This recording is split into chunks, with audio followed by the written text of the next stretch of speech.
Welcome to our channel. Today we how to transfer your UI components to React Aria for accessibility, beginner guide step by step clearly.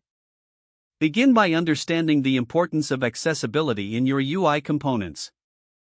Familiarize yourself with the core principles of React Aria. Download and install React Aria in your project using npm or yarn. Start by importing the necessary hooks and components from React Aria. Evaluate your current UI components to identify which ones require accessibility enhancements. Begin with a simple UI component, like a button. Replace the existing button implementation with the appropriate React Aria button component. Utilize the Use Button hook from React Aria to manage accessibility attributes.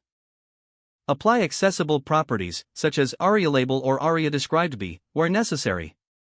Test the button component to ensure it is focusable with keyboard navigation. Next, move on to form elements like inputs and selects. Use the Use Text Field hook for text input components. Implement the required accessibility attributes, such as Aria required for mandatory fields. For select components, use the Use Select hook to manage options and keyboard interactions. Continue to analyze other components, such as modals and tooltips. Find the respective React Aria hooks for these components, like Use Dialog and Use Tooltip. Integrate these hooks into your existing component logic to ensure all accessibility features are covered. Regularly test your components with screen readers to confirm they communicate effectively. Use browser's developer tools to simulate keyboard navigation and check focus management.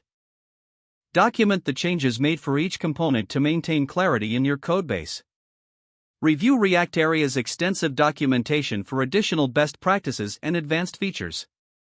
Continue iterating on your components, incorporating feedback from users with disabilities.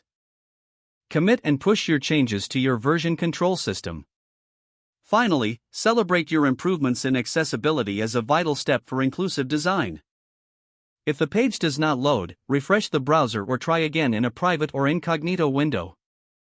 Make sure you are using the correct email address, then retype it carefully to avoid small typos. If your password is not accepted, use the reset option and create a new strong password you can remember.